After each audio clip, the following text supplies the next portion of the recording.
time this man says, like, you can run away to anywhere, but he'll always find her. Like a true soulmate. Yeah.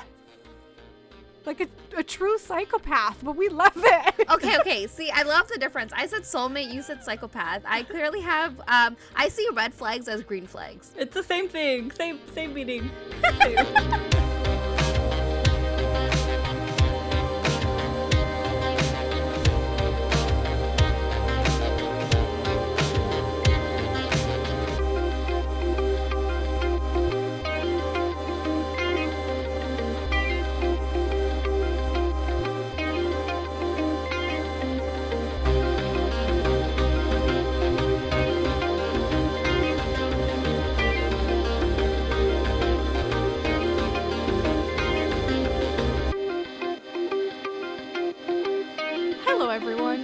Back to Romancing the Monsters. I'm Em. Hi, I'm S. I'm Seth. Today we are bringing you part 2 of our love between fairy and devil discussion. So this is episodes 9 to 16, and S is joining us today. She wasn't there for part 1. There is a part 1 up on our page, so definitely go and check that out first. Otherwise it won't make much sense to you. Before we say what, it's about, blah, blah, blah, let's go to S, because since she wasn't there before, we don't know her overall thoughts and opinions about this show. Steph and I have said ours in part 1. So S, how do you feel about this show? Well, at first, I feel like it took me a little while to get into it. And I think it had to do a lot with reading the subtitles. I felt like I had to go back and rewind to kind of capture what they were saying. Sometimes they speak really fast, so the subtitles go really quickly. Yeah. And you don't actually have time to, yeah. And S, is this your first Chinese drama? I want to say yes, it is. But it did take me a little while because of that. But I think once I got to between episode 7 and 9, I was hooked. I was on it. Yeah, it's really good. It made me feel all these butterflies inside with the, everything to do with the main couple. Yeah, it's good. I really like it. Okay, interesting that it's your first one. I didn't know that. For some reason I thought that you'd seen C-dramas, or was it maybe K-dramas? Have you K-dramas. Maybe K-dramas? Okay. Yeah. Okay, so that's interesting. So this is a new world. So you've never...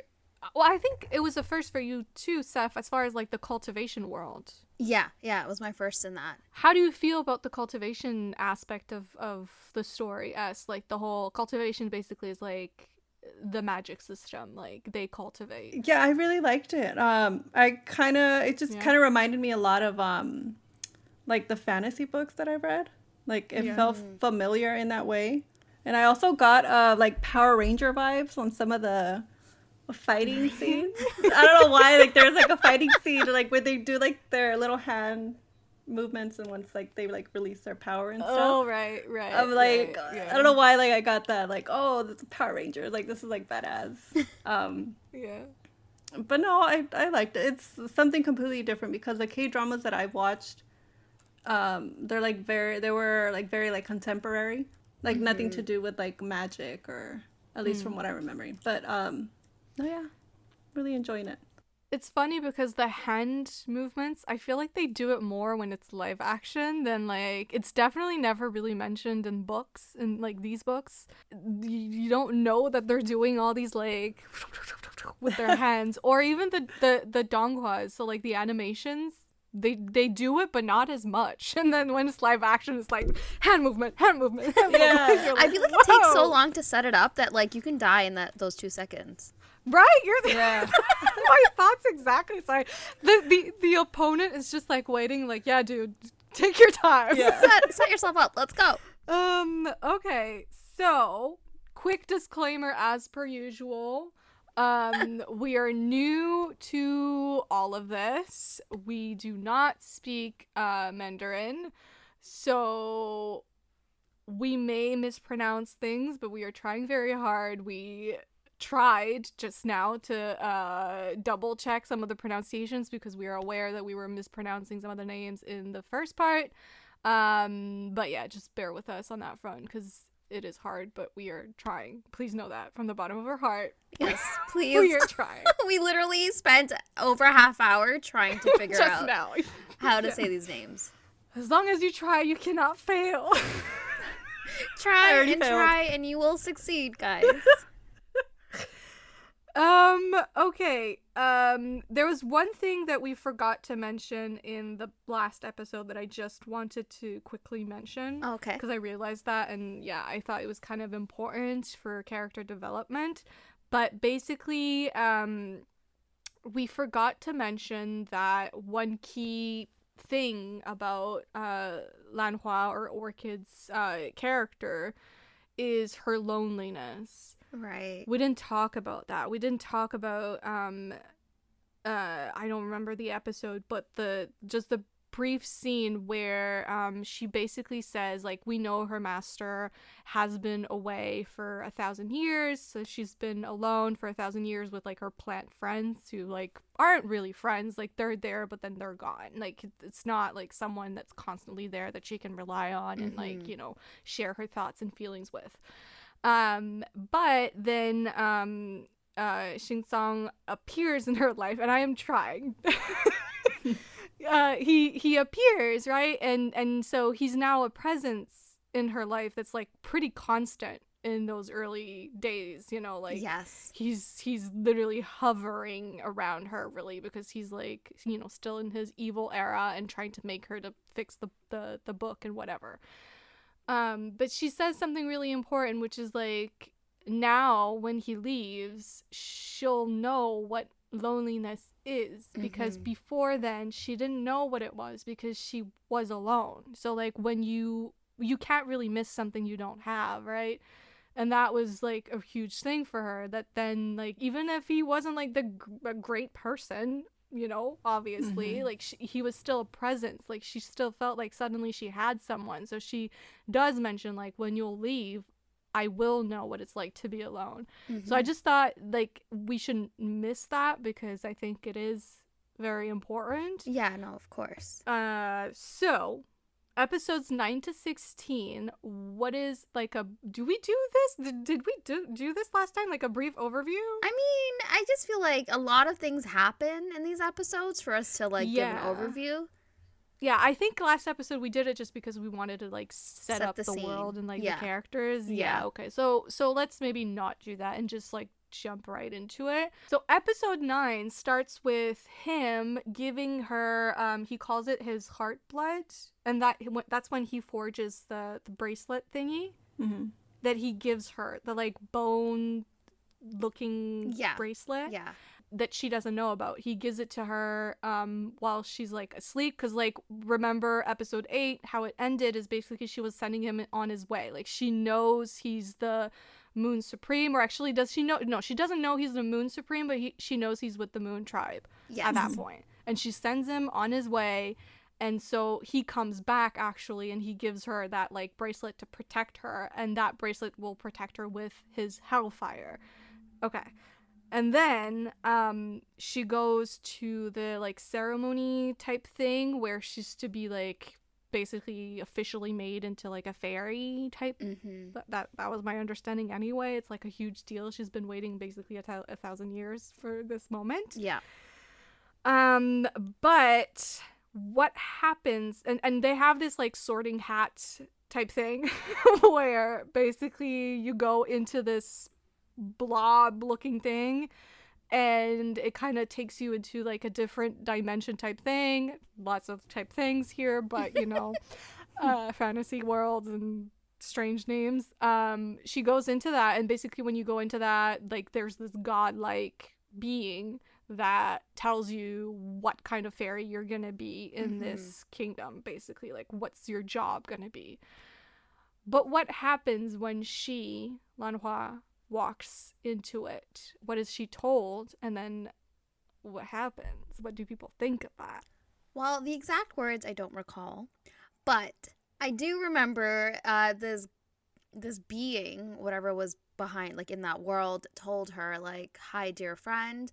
Like when you know who you truly are, then you'll know your true form or whatever." Something like that, right? Basically giving us like a hint that she's not quite who she thought she was. She's not just a flower. There's more to her. Yeah. So she comes out and everyone's like, "So what happened?" And then they realize that she's not declared any type of fairy. And they send her back in after another person that's already been successfully, I guess, named. She goes back in, and then she, like, it works for her. But when Lanhua goes in, she does not, again, get a name. She does not know what fairy she is and what happens to her, guys. One of our main theories that we left off on last part was we both thought, and As let us know if you had that like thought as well, that like theory going in your head. We both were like, I think she's the reincarnated goddess that they're looking for. Did you you think that? No, you didn't have that. No. Mm-mm. Are we maybe telling you something that? Yeah, I mean, I guess it could be. Like, my thought at the time was that since she was spending so much time with Lord Devil, that was one of the reasons why she wasn't being told what she was going to be, what type of fairy she was going to be. And then the fact that she had the bracelet on as well. That was confusing the whole thing. Yeah, and then there was like this whole thing with that other being where, okay, maybe she is something more, but I thought for sure it was like the bracelet. She was around him a lot. That just kind of like messed everything up. Because my first thought when she walked in and she wasn't like assigned any type of like, and he said, "Oh, my old friend." My first thought was, "Oh my God, we're right." Yeah, that's what I thought too. But now, that's an interesting theory. Yeah. I don't know. It could still be either or. Like, I don't know. But for me, when that scene happened, I was like, oh, okay, so we were right. Yeah, that's what I thought too. But now S's theory kind of gives me another perspective. Yeah. Well, I guess we'll have to wait and see on that front. But she's not assigned anything. And like you said, they send someone else in. That person gets assigned a place within the fairy kingdom, whatever. And she tries again, nothing. And they declare her a traitor. Because basically they're like, well, if you're not this, then you're that. And then you have to be part of the Moon Tribe. Yeah. And they, put her in chains. She's basically Christ on the cross at that point. Is he like a king, a prince? Who is he? The president? Like, who is he? I think he's like the fairy leader. Like, he rules them all. Yeah. Right. We fucking hate this guy. Like, we really do. Yeah. Hate him. I really hate him. But anyways. I don't get how Chonghang and him are brothers. I don't get it. Yeah, because my man Chonghang, way hot. This guy, I don't know where he came from, but I feel a little jealousy coming from that direction. Okay, I feel like the older brother was like, why did the younger brother get all the genes? Yeah, I'm just get all the looks, get the bod, and is fighting for his love. Yeah, because he's like, no way you're gonna marry someone you love. You're gonna marry this other girl that you're stuck with. All right, and I feel a lot of bad vibes. The vibes are off with that guy. I'm just saying, if he turns out to be like a villain, the vibe, guys. He the vibe. No vibes. Didn't pass the vibe check. Anyways, so he's basically torturing her. Because they want to find out where Dongfang Qingcang is. Sorry, it's still a struggle, guys. I'm so sorry. I'm really trying. They're trying to find out because they think that she knows. She knows. And so he's torturing her, and she keeps saying, like, I'm not a traitor, and she doesn't understand, like, why, like, what's going on. Obviously, like, she grew up for 1,000 years thinking that she was just a flower, and now her whole world and identity basically is in crisis and has been turned upside down. Right. He goes to strike, I believe, and the hellfire from the bracelet protects her, and obviously there is only one person in this world who can wield the hellfire, and that's Qingcang. So that means she works for him. Like, she Yeah. clearly has, there's a connection there, because why else would the Hellfire protect her, or like, why would she have it? And then the scene that had me screaming. Okay, wait. What? Lan Hua takes it off her wrist and throws it, and Right. that's why they're able Yes. to hurt her and torture her. You're right. She takes it off. Yeah, because it appears and she takes it off. And then I was fucking screaming. I have not levitated off of my chair like this in a hot fucking minute. I died. The bad guy that we hate, that's probably not a bad guy, but we just fucking hate him. He is a bad guy. He's a loser. He like basically goes for a kill shot on Lan Hua, basically. And lo and behold, I don't even know how to explain this. Like, basically, like, there's these like wings of smoke that No, first. that. Yeah. First, you just hear Qingcang saying, "How dare you hurt my girl?" And I was like, And then these beautiful wings appear behind her. They're the black. beautiful smoky. fucking wings. Yeah. And then his hand appears around her waist like he's claiming his girl. Like the fucking Prince of Hell. And then he appears. I fucking died. People I know. died, and I was one of them. Like, That scene was wild. I watched it like 3 times, and then I was like, Mom, you have to see this scene. And I showed it to her, and she's like, oh. 3? I watched it like 10 times minimum. Like, I'm still watching it. Like, it's Well, just... because I couldn't stop watching the show. So, like, I watched it Right. after I watched, like, I think it was like 3 episodes that night. Is that where your mom watched the scene and started watching the show? Or no? Yeah. She's Yeah. like, oh. And then, and then my dad got into it too. And he's into it, like, for the fighting scenes. I mean, you guys say that the fighting scenes are a little corny. I kind of love them. Like, No, they now were that great. I've seen... The fighting scenes were great. It just gave me those vibes of like Power Rangers, but like I grew up watching that, so to me it was Okay. like reminiscent. Like, it was, I loved it. Yeah. Yeah. Okay. Because, like, now that I've seen other shows of the sort, I actually think they really, really improved the CGI. Like, it is still not perfect, do not get me wrong, but it's a lot better than some other shows. And, like, the choreography and just, like, the movements. The way his eyes changed too. Yes. And, like, Oh, it's I love it. really improved. So, like, hats off for that. Because, like, I do think it looks really good. And, like, the intensity Yeah. is there. The like, you're feeling it. Like, yeah. It's well done. Can I just say What? how possessive and angry he Ugh. was? Girl, you don't need to say. It We was so felt it hot. all. We felt it. And I really left my feminism Out by the door. By the door. You know, when I say I levitated, you know that meme where it's like that girl that's like lying on the ground and it's like the feminism just leaving? Yeah, that's That me. was me. That was me. For this whole show, let's be real, like, C-dramas are not the most feminist content out No. there. And it's also like the way he like gently held her and put her on the ground, and then the way he like decimated the fairy world. Ugh. The I way loved he was fucking destroying the whole place, I was like, yes! Massacre! Kill them all. Kill them all! Anywho, however, we do feel bad for Chonghang because Yes. he appears at this point in, again, amazing sequence. Like, CGI was well done in this case. Like, you know, like when they're on that like bridge outside and the water is coming in, like the big ass wave in the background. Like, I actually thought that was really well done. Yeah, no, I agree. That whole sequence, that whole fight was really good, where basically Zhanghen and Xingcang are facing off against each other because Xingcang is trying to, you know, bring back Lan Hua with him, and Zhanghen is like trying to stop them because my boy has feelings for her. And oh, by the way, wait, pause.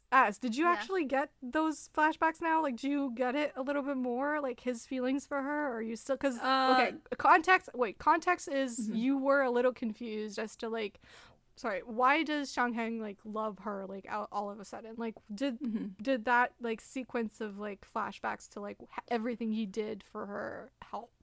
I think it kind of does, but it just still confuses me how he was. Yes.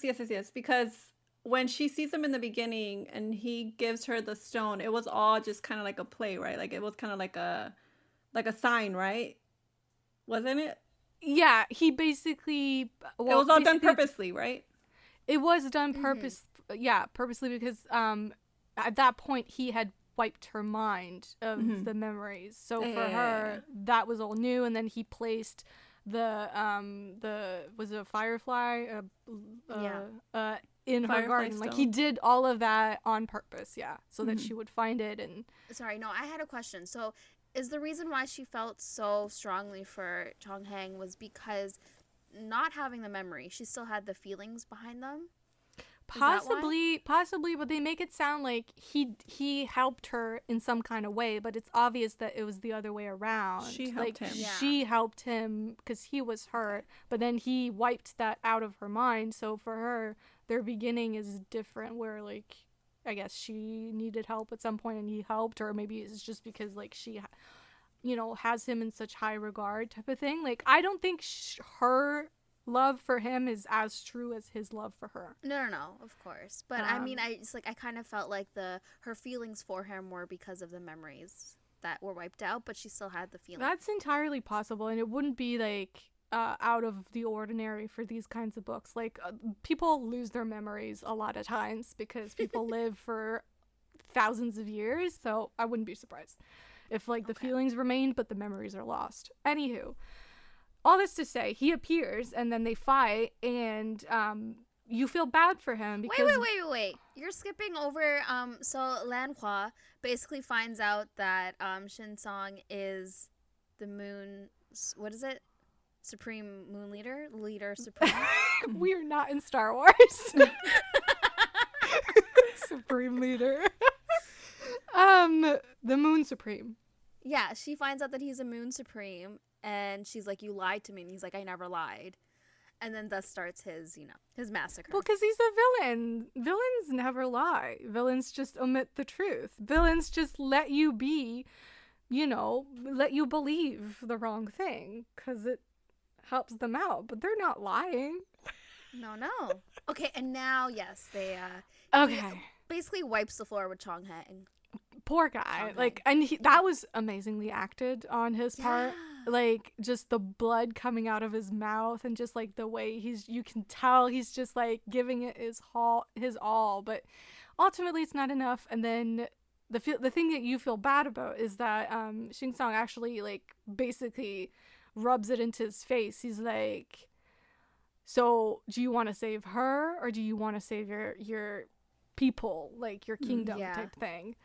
And Shangeng actually goes for her twice. Right. Yeah. Tries to go for her twice. So my man already, like, he loves her more than he loves this life. Yeah. But he gets stopped by someone from, whatever, the fairy realm, and who's basically telling him, like, hey, we have to do something, or, like, this will be, like, horrible, things will be destroyed, blah, blah, blah. Like, you have to help us.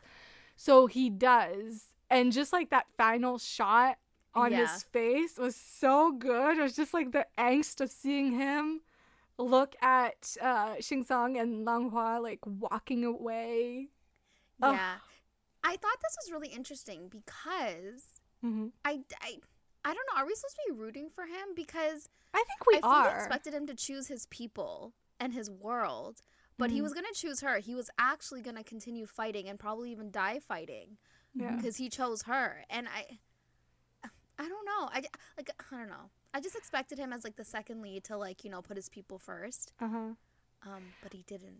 I actually feel like this is a love triangle done well because you are actually, I mean, I don't know about you guys, but you are actually rooting for both. Like he's a good guy. Like you feel for him. And like I feel like oftentimes in a love triangle there's always that one guy that's like you're not feeling it as much. It's just like he's there, and then like he always has like other shit going on and you're just like not sure that he loves her that much, so you're always rooting for the guy that like clearly puts her first type of thing.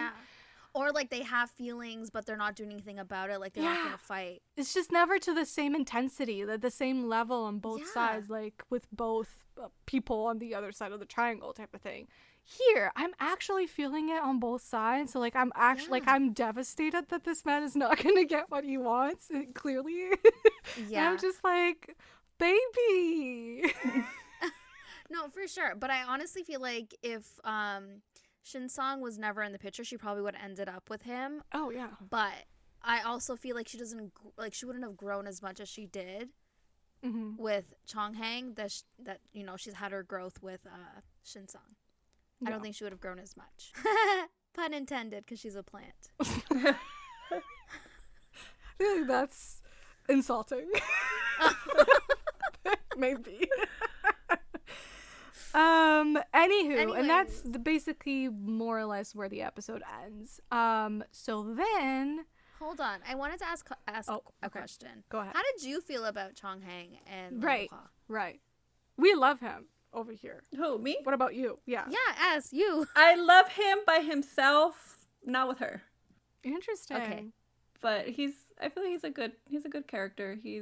I guess you can say, yeah, he does like her a lot. Love her.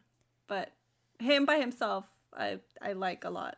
Just not with But you're her. fully on Lan Hua and Shinsong. I mean, we all are, Yeah. obviously, Yeah. but like, No, yeah, it's yeah. just, it's hard that it's very, very rare for me to be rooting still for the other team. Like, to still, like the quote unquote good guy, you know? yeah, to feel bad for the good guy, like, genuinely. Yeah. Like, it is rare for me. So it says a lot. Plus, I've said it in the first part, but in C dramas, it's also very rare for me to care about the third sort of main lead. There's always that like friend that also has like a romance, and it's just like I never ever care. I tend to even skip that storyline, but with him, I'm not skipping. Like, I am watching. I'm like invested in what's going on in my poor boy's life. So yeah, that too. It's just very well done. I feel like. Yeah, no, I agree. I think the writing is really masterful here. And so then our boy Xingzong brings Lan Hua to his desert lair. By dragon, I finally witnessed his friend turning into the dragon. That totally went over my head. The fact that you missed that, the fact that you missed that in like episode 1 when there's a clear big ass dragon that turns into a man. Okay, I fell asleep, clearly. Anywho, he's a dragon. So yeah, he brings her to his desert lair, as I said, and she's very unhappy there at first. She's trying everything to escape. And what does he do? Which is a little psychotic of him, I have to say. S, do you want to explain what he does? If you know what I'm referring to. I just keep thinking back to that neck grab that he did. He did like this. We're not really, there like, yet. We're not there possessive- yet. Yeah. Oh, yeah, that was hot. We'll get there. Well, they arrive to that camp, and then he takes her to his palace, and then he recreated The house. That's what I'm trying to the get arbiter hall. at. Isn't that a little psychotic? I love it. I love that he I did know that. you would. You thought he was doing something sweet. I really felt like he was like, you know, giving her the world. Yeah. I really thought, I was like, wow, like, how mature of him. Like, he actually, you know, realized that she was very unhappy, and he was like, I'll bring her home. Yeah. And I was like, how lovely of him. And then, like, 5 seconds later, you're like, it's not real. Oh. He fucking recreated I feel like it. that's more romantic than him taking her back to her actual place. It's a little messed up. Because it is a pretty prison at the end of the day. That's what it is. A prison exactly. that's He's not willing to let her go because she does need to read the Destiny book, and also they're attached. But he wants her to be comfortable, so he recreated her safe space. That tells you he doesn't know what a home is. Really. I know. Because he really thought, like, he was proud of himself. He was proud, and he was excited to show it to her, and happy that she was happy. And he thought she'd be so grateful and happy. Yeah. But then she was like, but my plant friends aren't here. This is not my home. This is just the illusion of home, but it's not home. I don't feel at home here. This is still a prison. Like, you can't take that thought away just by creating something pretty that I'm familiar with. Like, I'm still trapped in this, like, weird dimension away from everyone else. No, but I love when he realized, like, it wasn't enough. Yeah. And, like, she, like, I think that was the moment where he asked her if she would have still helped him if she knew that he was Dongfang Qingcang. Yeah. And she pulled away. Oh, okay. Well, he says, he says basically, like, he realizes that no matter what he would do, she would still leave him. And then my man has that, like, broken ass little why. That broke me. And like, he repeats it twice, but then, like, the second time it sounds a little broken. Like, he's genuinely sad, heartbroken that, like, it would never be enough. But I also love this whole episode. This whole episode, he was low-key begging her to treat him like before when she didn't know that he was Shinsong. Yeah. And I was like, dude, this is like one of my favorite tropes ever. Yeah. He gets pissed. That's what he does. He gets very pissed. And then basically he tells her about the heart curse and tells her that he's using the jade ring to sort of, like, nullify her emotions.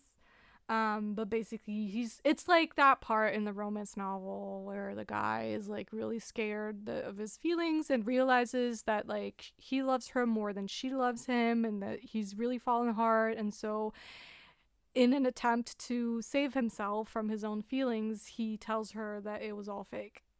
It's that moment. When he said that, it was like his feelings, or not his feelings, but the way he goes as far as to say that it was disgusting. Yeah. Yes. Yeah, that broke my heart. Yeah, that was so sad. And, like, she was so hurt because she's like, this friendship was all fake. Mm-hmm. It's so sad but so good. I can't lie. I love this when it happens. And this episode basically finishes with she pretends to be sick and then kisses him. You forgot to mention, he turned her fake Arbiter Hall into, like, chaos, and, like, there's just, like, lightning everywhere. It's cold, it's windy. He's angry, obviously. And then, so she goes on a hunger strike, and then he comes to see what's up, and then she pretends to be sick, and when he comes close, she kisses him. And then because there's lightning, what happened in episode 1 happens again, where they switch bodies. Yeah.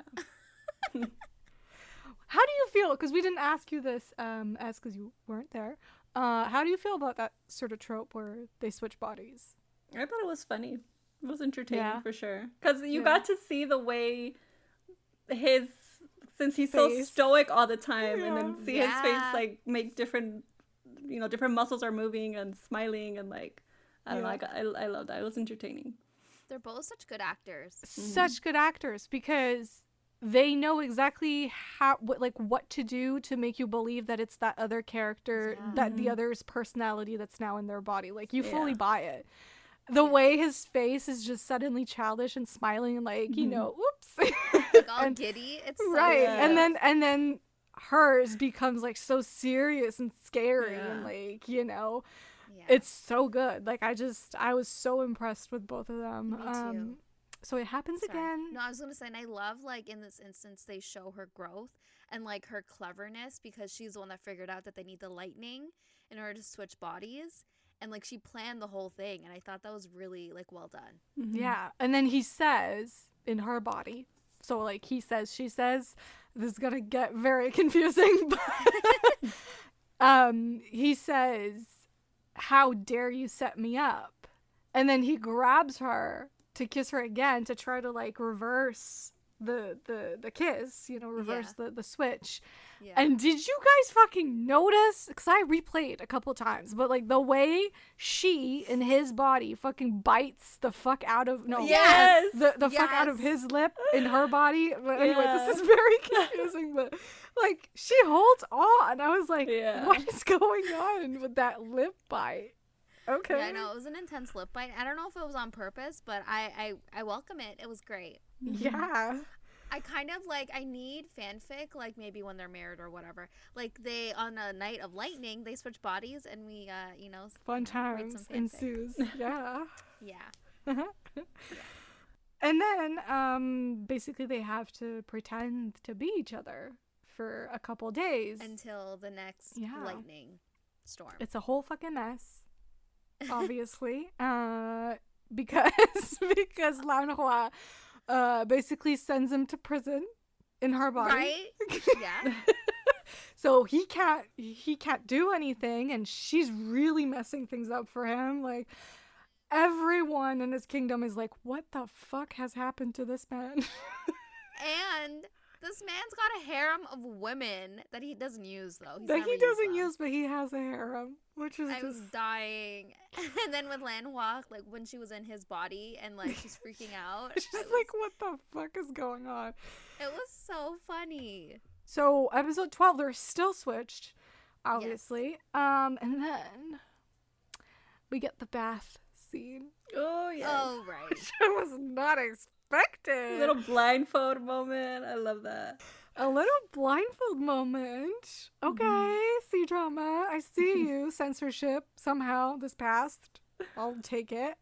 What happens? Like, how do we get into this predicament? Well, not a predicament at all. We are very happy to be here, but Shinsong wanted a bath, and she he in her body was gonna go take one, and she's like, no, you can't see my body, and then she's like, well, then he's like, you're gonna have to give me a bath, and then she's like, okay, you have to blindfold yourself so you don't see my body. Yeah, so we get into this really weird situation where she's washing her own body in his body and he's in hers. It's a little twisty when you think about it. Like, it's a little, huh? Yeah. But it made for a great scene, I gotta say. Xiangheng comes to the rescue, except he doesn't know that they've switched. So what happens is they get into a confrontation with the bad guy, Ron Hao, in like his other persona type thing, like whatever, he's doing evil things. And that confused me a little bit, the fact that he's playing good guy, bad guy, yeah double agent. But he's not necessarily a bad guy. Well, like he's the kind of villain where it's like you understand where he's coming from, because like obviously he has history with this woman and he's like doing it for a reason that you can kind of understand. But it's kind of like when you believe in something too much and you kind of go down a dark path to make it happen because you still think it's the right thing to do, but you're going at it the completely wrong way. I feel like this is that situation. Right. Anywho, they get stopped in the forest, and so what Qingcang does is that he basically throws Lanhua away in his body, like basically like pushes her into, like, I don't know, like she goes poof and appears in a different location. And that leaves him in her body with Xiangheng, who doesn't know that they've switched. And the way that episode ended with the longing of all longing, where he just like reaches out to touch her, like her cheek, so gently, and he's so like happy to see her, and you're like, oh boy. But I will say, Qingcang waited a while. He waited a while. I fully expected him to just like stab the shit out of him out of nowhere. I think he was curious to see where it was gonna go, right? And if maybe he perhaps actually does have feelings for her. But yeah, anyways, episode 13?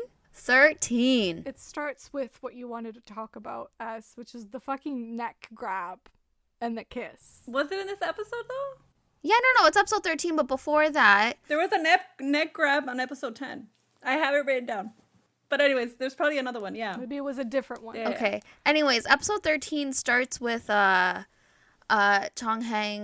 figuring out that they switched bodies. Right. And that he was going to bring back Lan Hua in Shinsong's body.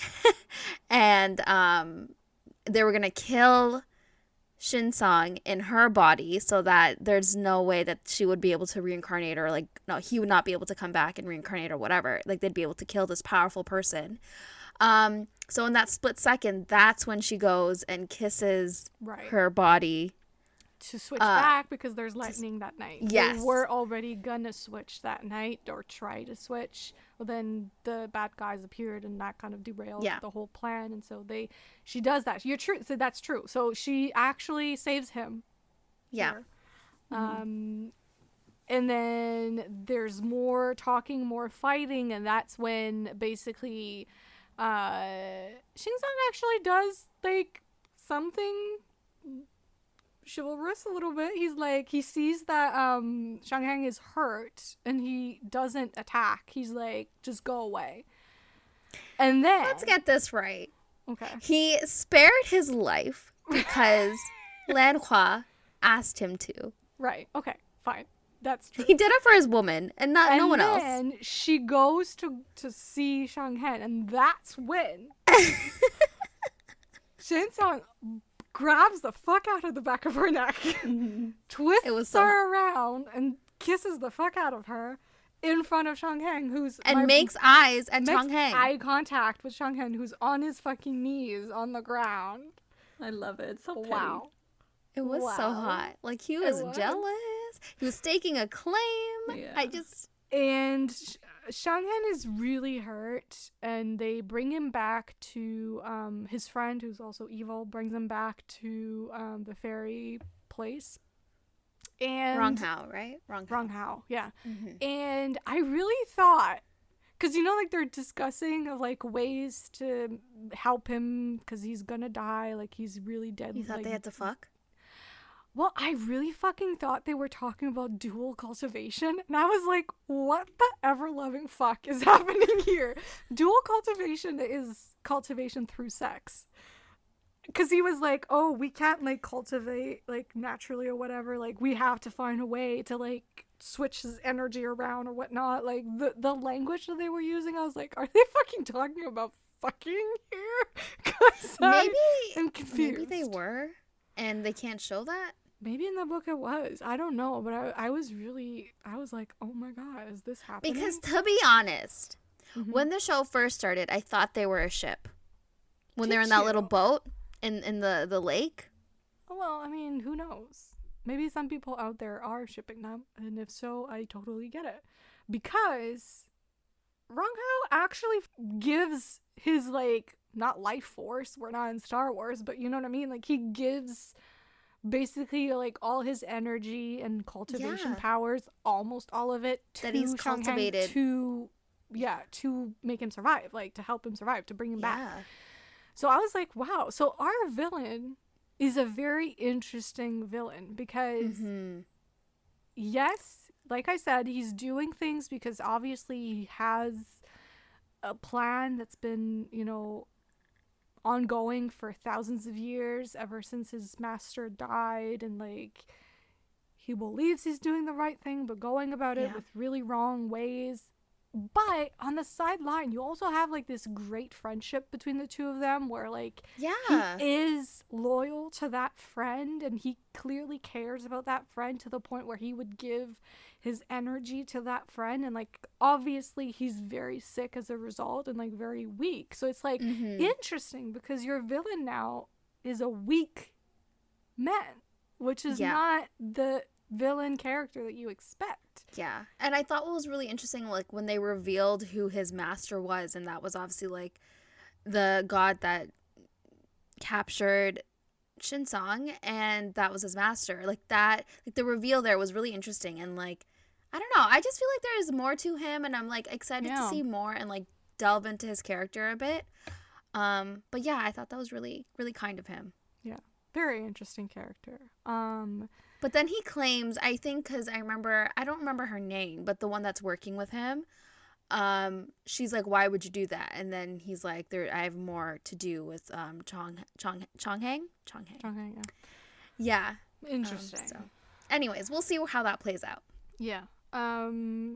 And more or less, like, the last thing that's worth talking about in that episode is that basically Lanhua and Xingcang are back in the desert planet. What?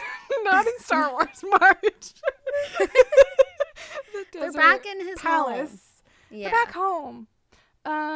And she's having this, like, celebration with the harem. Hold on. You're skipping when his dragon friend basically tells him that people are liking her now, and then he lets her out of her confinement. True. Which is, she's no longer stuck in fake Arbiter Hall. She's allowed to roam around, and I really think he let her out because she was, like, obviously gonna die and get bullied and harassed by his people, but now that she's earned their respect, she won't. And I just thought, like, it was cute. I don't know. Maybe, probably. I'll buy it. I'll buy this theory. But so she's having this, like, celebration party with the harem women. And he kind of walks by and he can hear her laugh. And then he, like, does this, like, swoosh thing, and then, like, petals start falling from the trees or whatnot. And she's dancing around all happy, and my man, he's hiding behind a tree. And then he takes off the jade ring to feel her joy. I was levitating once again. So that's why he took it off? To feel her happiness. To feel her joy.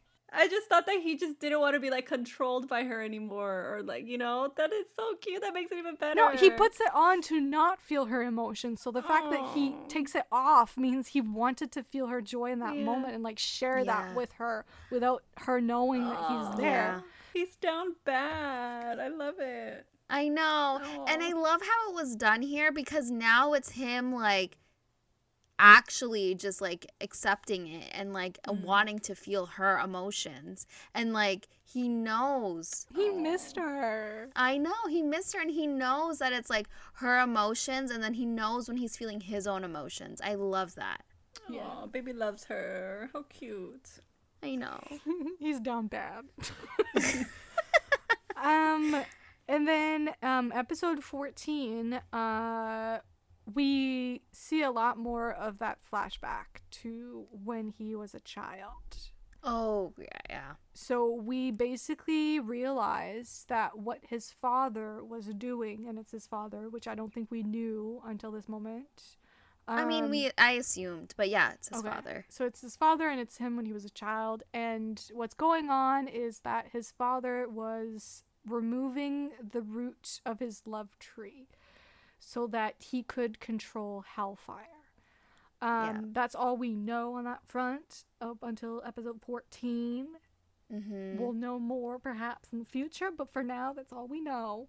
No, I was going to say, in the episode, he's actually not, I guess he is confiding, but he's more sharing just, like, factual points of his life that he remembers. Because right now, when you remove your love tree, it removes all 7 emotions, including love. So he's telling Lanhua that, the only reason he's able to create and use hellfire is because he doesn't feel love. And it's just, like, a factual point for him. And she comes back with telling him that she's going to heal his love tree. And he tells her he doesn't have roots to heal. And for her, that sounds like a challenge because she heals plants. And we get that amazing flashback. I just fucking love C-dramas for, like, the mythology and just, like, I just love how these stories are, like, created and, like, put together. But anyway, in that moment, you get a flashback to episode 1 when they've just, like, collided into each other type thing, and she wakes up where his love tree is, and she touches the tree and the snow falls, and you get the flashback to that, and now you understand what that tree was, because like I remember watching episode 1 and being like, what is I was the like, cool tree, but what's the relevance? Yeah, well, everything is relevant. That's why I love these stories so fucking much. It's like everything will make sense. You just have to be patient and give the story the time it needs to tell you what it is, and just everything will click eventually. So I just loved that, because like I love that the first thing she encountered of him is his love tree. I know. Before she even like saw him, she was in contact with his love tree. So I don't know, I love that. What do you think about this love tree and like being able to see, I guess, like the essence of what he once was as a physical thing? I just see it as she's meant to be a part of his life and to heal him and love him. And I'm a sucker for these stories, though. Like the fact that he thinks like he will never love and like he's not capable of it, but she's like, I'll prove you wrong. I don't think you needed to state that. There's how many episodes of Romance and Monsters at this point? Shut up. 80 something. I Shut think our up. listeners I just know felt like that reiterating it because the show, like we've been saying, is giving us everything. Every story that we we want. read or watch is this. But yes. I'm going to leave you to watch this by yourself. And you know who you're going to talk to? The wall. I'll talk to S. She'll talk to me. No, S is going to be on my side. And we'll have our own podcast episode without you. So they've switched back, right? They're back in their bodies. I don't know that we mentioned. Oh, right. We did not mention. No, we did. We mentioned it. They are. Yeah. So she makes him, as you said, go through, or tries to make him go through all 7 emotions. Yeah. So he's having this like meeting, I guess you would say, this war council with his generals and kings and such. And so he's doing serious businessy stuff, right? And meanwhile, Lanhua is back home, trying, like, basically ingesting these like pill-looking things that are meant for the 7 emotions. And like when you take one, it's an emotion, and you have to go through that emotion, like experience it, and then you can go to the next one. And like that's how she's trying to heal him, by like, because she knows that he will feel everything that she feels. So if she forces him to feel it by feeling it herself, he will inevitably heal. Yeah, because he's taken off the ring. He's taken off the jade ring at this point.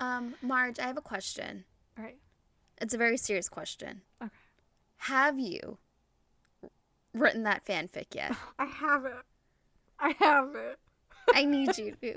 Wait, what fanfic? So basically she tweeted this thing that I was dying at because I didn't watch it yet. I wasn't up there yet, but I was reading it, and I was like, this seems interesting. So basically, what did you write at, Marge? Well, because basically the first pill she takes is it sadness or joy? I think it was joy, no? And then sadness. Well, either he's Something laughing like that. first and then crying, or crying first and then laughing. Mhm. Anyway, he looks like a fucking fool, obviously, because he's going through emotions that are not his. And that scene, and then he screams to the dragon guy, basically like, retrieve my ring, because he needs it to stop. And as he's putting on the ring, the jade ring, he just has this like shudder, and just like this, like, I don't know, like something happens. He's like, I don't know. I felt that moment, okay? If you know the moment, you know what I'm talking about. But anywho, what it got me thinking was, one of the 7 emotions surely is lust. Mm-hmm. So I was thinking, like, wouldn't it be fucking amazing a fic where basically she takes the pill for like lust, and like is experiencing that as he's experiencing it, and like shit happens. Yeah. I was just thinking that would be lovely. I need it. So write it. We'll see about that. No, I'm No, with I Seth, need for reals. Yeah, you have to. Yeah, you mentioned it, so you got to write it. But then, and then like the way he gets so angry, obviously, because he knows that she's up to something and trying to heal his love tree, and the fucking way he says, "Bring her to me." That got me going. I was like, oh, I can picture this in my scenario. I just like this whole episode was great. Like I loved it. Yeah. This show is doing like comedy very well. Yes. it's got like a really good balance of like funny moments and then really serious, intense moments.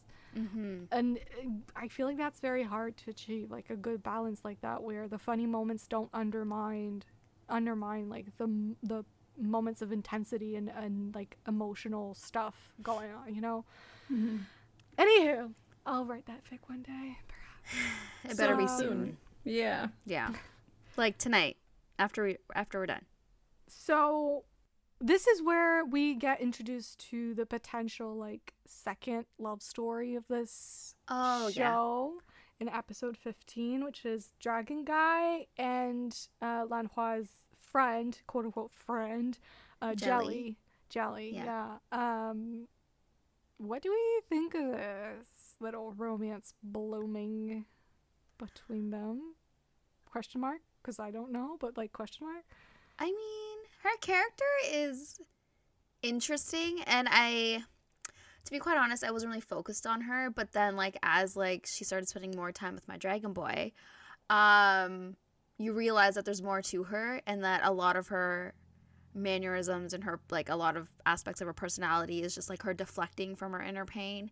And I kind of love that like she kind of eggs him on, so like I'm here for it. I'll watch it. I won't skip. The only thing that I remember where I'm just like, ooh, okay, maybe, where he protects her. I think it's the last episode. Or maybe the 15th. There's an episode where he intervenes.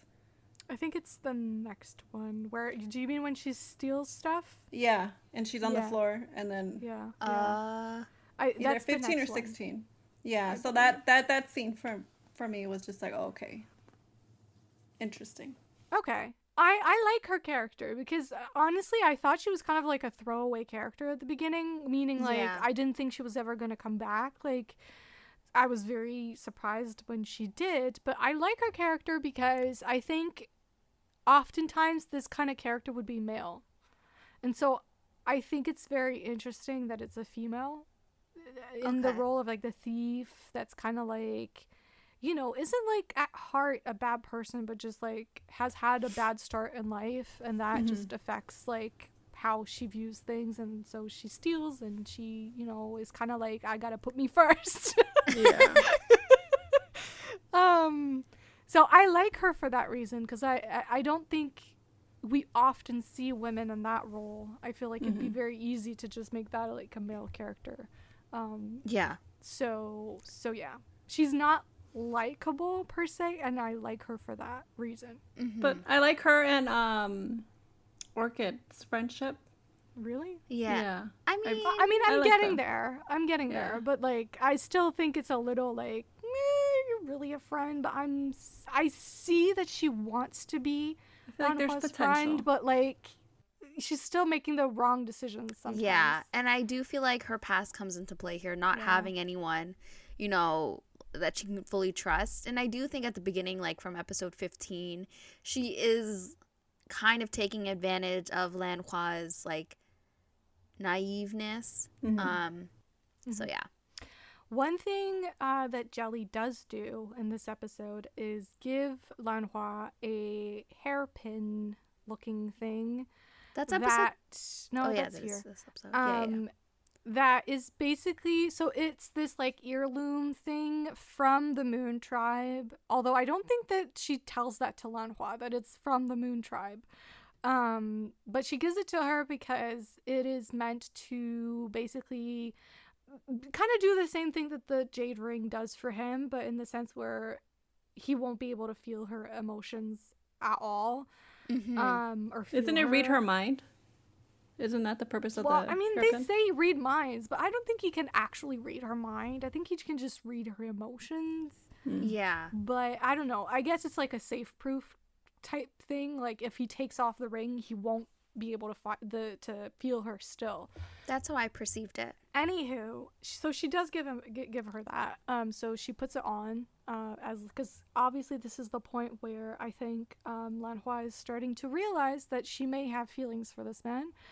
And she's a little scared of that. So that's why she's holding on to that hairpin, because she's like, he can't know this. And also, I'm not ready to face this. So, yeah. And then what happened? Bad guy shows up, right? Okay. Explain. Well, what happens is Jelly obviously is not safe here. She really thinks she's gonna die today, because she's not protected by Shinsang. She's not protected because she's like, yo, that man loves you, but he doesn't love me, and so she wants to escape. And Lanhua said, okay, I'll take you as far as like the gates or whatever. So she does that, and then she gets attacked by that crazy lady. I don't know her name. But the one that's working with Rong Hao. The one with the 2 dots on her forehead. Yes. And Chonghang comes and rescues them. But I thought that was interesting because the episode starts off with Chonghang basically getting locked up in the tower that we found Shinsong in. And I was like, okay, so if he's locked up, how can he be here? Mm-hmm. And then we find out that it's not him. Oh. No. It's Rong Hao. Yeah. They can just change. Yeah. And make it appear like they are someone else.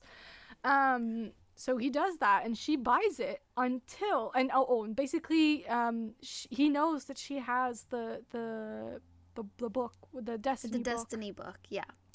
And so as Shanghang, he asks her to fix it, to heal the book, basically. And because it's Shanghang, she's like, oh my god, of course, you're asking me, I'll do it.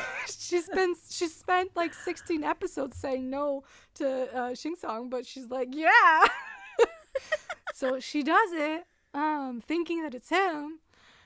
Turns out it's not him, and the way that she realizes that is because on her little desk thingy, there's like a, how do you call that? Like the thing where you would put like a book like a book holder, a book, like a stand type of, like a book stand, type of thing. And she looks up and she sees that it's still intact. Mm-hmm. And that's how she realizes that it's not real. She's in another illusion because Shingsong broke it. Yeah. So it cannot be there. So that's how she realizes what's going on. Meanwhile, Shinsong has realized that something is wrong, and he's realized who took her as well. And he comes to the rescue, and he gets trapped in Rong Hao's mind, sort of like he gets trapped in like a mind prison type thing where it's like 1,000 illusions of Lanhua, where he can't, quote unquote, figure out who the real one is, but he does. He does, and he wipes the floor with Rong Hao. And then basically, you know, he brings her back. They go to that, like, I think it's called like Haichi or something, the town, Haichi city or something like that. And my man is so mad. He is so pissed. Angry. He's so pissed that she put herself in danger and that she followed Chonghang, thinking it was Chonghang, because she would always fucking follow Chonghang and not him. He's so jealous. And he's like, you fixed the book when he asked once, but I asked you so many times and you still wouldn't do it for me. He's so pissed and so jealous. He has drunk that vinegar so much. We love it. And I love how smug she is too, because she's like, he's feeling emotions. She doesn't care if it's anger and jealousy. She's like, he's feeling emotions. Yeah.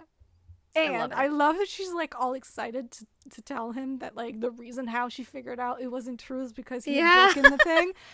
And then she's like, but wait, how did you figure out which one was me? And then my fucking man, who probably would claim that he's not a romantic man at all, literally tells her that he would know who she is if there were 1,000 different her. Like, he would know who the real her is. And I was like, and this man says, like, you can run away to anywhere, but he'll always find her. Like a true soulmate. Yes. Like a true psychopath, but we love it. Okay. See, I love the difference. I said soulmate, you said psychopath. I clearly have, I see red flags as green flags. It's the same thing. Same meaning. Girls, I say psychopath, like, lovingly. Yeah. It's like, you know. And so they end up in a camp with a bunch of people, and he notices the hairpin that she has, and he tells her that it's actually an heirloom from his tribe, and he knows exactly what it is and what it's doing, and he tries to retrieve it because he's like, ain't no fucking way you're blocking yourself from me because I cannot live without you. And your emotions, and always knowing what you're feeling. I need to feel you at all times. It's so sexy to me. I love it. But he doesn't say that, obviously, but we know that's what he's saying. And she refuses. She's like scared. She's like, no. Because our girl is fucking in love, and she doesn't want him to know. And she kind of wants this autonomy as well, to like be able to feel her own emotions. Okay, before we move on to episode 16, our last episode for today, I kind of wanted to talk about Chonghang before, like the beginning of the episode. We didn't really mention it. He literally is unwilling to give up his love for Lanhua and would rather be locked up. He does not, like, his powers get taken away. He even like loses his standing as like the god of war, and he gets locked up. He chooses that. And I just don't understand, how are we not supposed to root for him? Like, he loves her so much, he's sacrificing his whole being for her. How sad. Like, yeah, what's the when end you goal really think here? about it? Yeah. Well, it's especially sad because you know he's not gonna get her in the end. So Exactly. you're kind of like, yes, but no. Please don't. It's like, there's nothing to not like about him. And, like, there's nothing to hate about him. I love him. I want to marry him. I'll marry him. I don't get the writer's point here. They're just showing, like, this tragic lover that, like, is willing to sacrifice his whole identity for this one person. I don't know. So. I mean, there's nothing wrong with that. I would rather this. Like, I actually love that I'm rooting for him because I feel heartbroken, which I should feel heartbroken in a love triangle. I shouldn't feel annoyed. Yeah. I should feel that's heartbroken. So this is good, actually. It's making good angst. You know, he's serving good angst on the side. As I don't recall, are you a fan of love triangles? Yeah. I don't mind them. I kind of wish he gets someone, though. Like, he realizes what real love is. Yeah, well, what about with Yaelin? Is it Yaelin? Oh, you mean the girl that he's the yeah? Yeah, the one that saw like the in the mirror tree. That saw all that. What? Yaelin? The girl that's in love with him, that's like obsessed with him. The fairy girl. Oh yeah. Yeah, her. Why not her? Yeah, why not her? Why not her? I can see it. I have a feeling they will end up together. Yeah. Like, I have a feeling he'll realize that, like, she loves him. Yeah. Unless he just stays this tragic person. No, he can't. Don't do that to me, though. I need to know he ends up happy, even though he's not with Lanhua. Please. All right. Episode 16. Episode 16. We have a major character regression here. Okay, but before we move on to that, hold on. Okay. I just want to, like, from the beginning episode, so we find out all the women in that camp are widows, and that she cannot wear the flower in her hair because they're all widows and she's not. So she takes the flower that she picked from the stem and heals the plant again. And then she says, flowers can be revived, but not humans. So, like, I was kind of like, is this going to come into play here? Is, like, she's a flower, so can she be revived? Is there a situation where, like, you know, it's foreshadowing something? Or is she human? You know, she's a human body. Can she not be? Like, so, like, I was really reading hard into that line, and I just, like... But what if something happens to him where she has to heal him? Oh, that's gonna happen. But she said that flowers can be revived, but not humans. Well, I think it's pretty obvious that... Doesn't she say that, like, I know I was a flower, but maybe I was something more before? Like, something else before? Like, she was reborn as a flower, but I think she knows now... Well, she doesn't know, but, like, she thinks she might have been something else prior. Right. Okay. That's pretty obvious at this point. Yeah. So, we'll see about that. But you're right. Like, there's the ladies in the camp, and then Qingcang has an opportunity here to do the right thing because this old woman, the senior woman, kind of defies him, which is, prior to this, basically, he would have killed everyone, basically. Exactly. Because, and the what the woman is confronting him on is that, it's a camp of women because the men have been sent to war. And who sent them to war? His war, Well, yeah. Qingcang.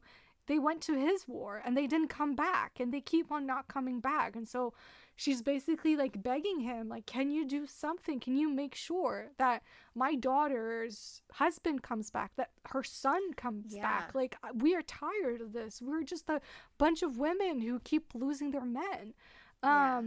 So she's these defying are the men him. that he's trying to release, right? Like, these are the men that are stuck, frozen in time or whatever. I believe so. Yeah. And so he has a chance here to do something. And while he doesn't do anything, he at least walks away. Yeah. And which he he wouldn't have say. done before. Like, he would have just killed the woman on the spot for defying him, and that would be it. Yeah. But obviously Lanhua's influence is working on him. Even though she actually doesn't say anything in that scene. And I was fully expecting her to, like, walk up to him and be like, you have to do something or whatnot. Like, you can't just, like, I fully expected her to try to influence him, like, directly, but she actually doesn't, and I commend her for that. Like, she fully just, like, stays on the sideline and lets her do this thing. Yeah, she's giving him room to, like, let his emotions, like, grow. I'm sorry, I keep saying grow.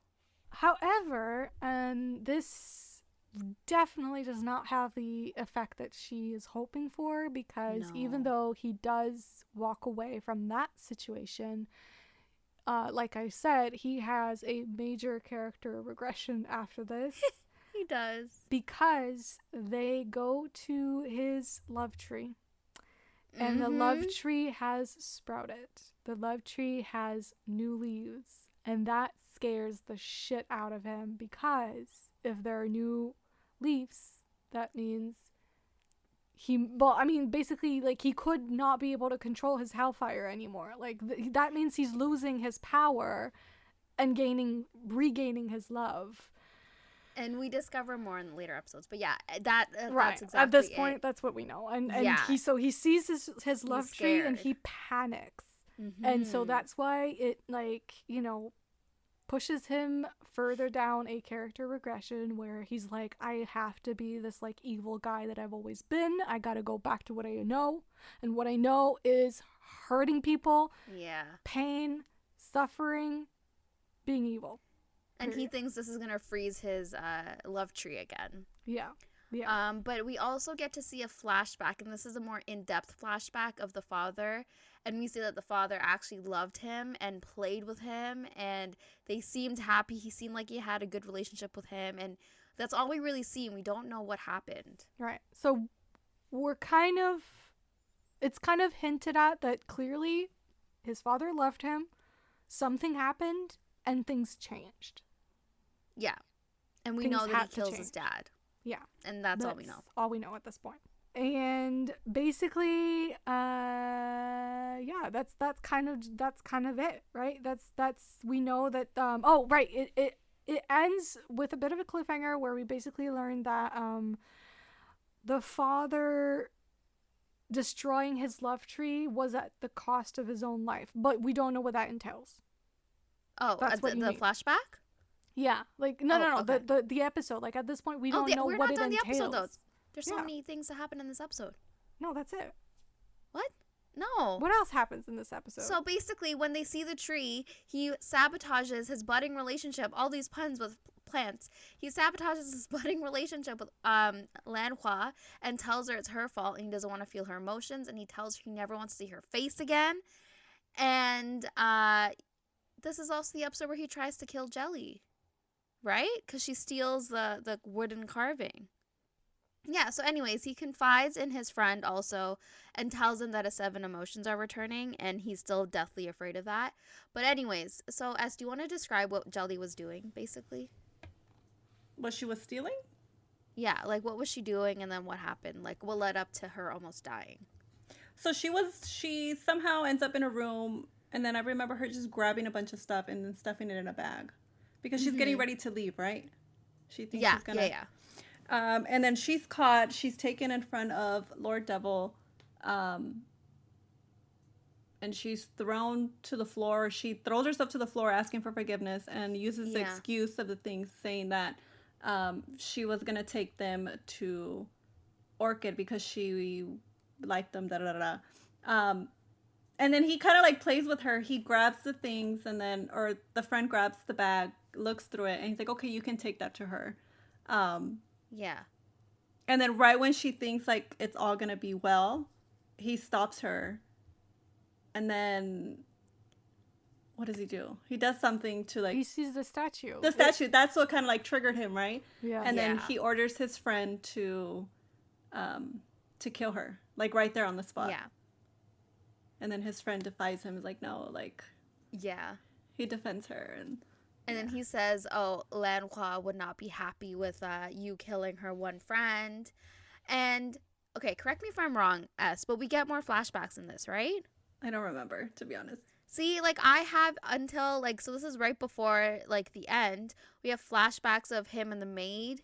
Okay, and, like, hold on, let me go back. In her. Oh, right. The maid with the Guchin, the... But not that. We don't know about, like, the instrument or anything yet, I don't think. Oh, right, when they're sitting by the fountain. And Yes. the maid is like... Wait, that telling wasn't him his about mother? The god. No, that it was a maid. Oh, I thought it was his mother for some reason. Yeah. So she was teaching him music. So, sorry, you're right. I think we do see a little bit of that in the flashback and the carving. And, so I think we also see, like, Shin Song's perspective in a way where he's like, the father always loved my brother or something like that. And then when he found out that Shin Song had the power, he's like, why you? Like the hellfire power. He's like, why you? And then Shin Song interprets that in like a negative way. Yeah, like you, why like you shouldn't have this power. Yeah. And then the episode ends with him finding it ironic that the soul tree he lost. Sorry, like this, like again, not the soul tree. The love what am I tree. trying to say? The love tree that his father lost his life destroying is thriving again. Like it's growing, and it just ends there. End of episode 16. Are we Ta-da! excited to see what happens, S? Yeah. Do you have any theories? I know he's gonna be mean to her, right? The next couple episodes. Yeah. Yeah. Oh, I'm excited that I'm kind of dreading it. Yeah, but no other theories. I'm just watching and enjoying and see what happens. Yeah. Well, at this point, we haven't heard from Shanghang in a while. He's been gone for like 2 episodes, I think. Right. I still hold firm in my theory that I really think in the end he's going to not join their side, but like he's gonna be the one that's gonna step up for both of them. He's that kind of guy. Like he would see that she's happy with Shanghai. He wishes.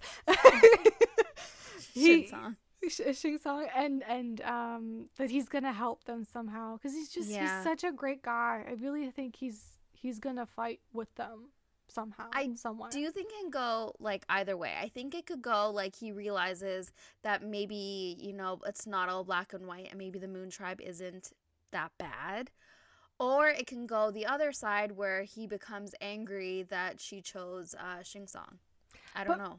Yeah, but meanwhile, like we haven't really said, but the fairy realm is revealing itself to be not so squeaky clean, you know? Like there's a lot of shit going on over there that's not okay, you know, just like even his treatment. Like he's literally sent to prison because he wanted to save the woman he loves. Yeah, and it's by his own brother, too. Like, his own brother ripped his powers away. His own brother locked him up in the tower. Like, I don't understand how they're so cold. And it's, like, ironic because, like, they're hating the Moon Tribe because they're evil and cold and cruel. Yeah. And I haven't seen it yet. So I really think his allegiance to that world it's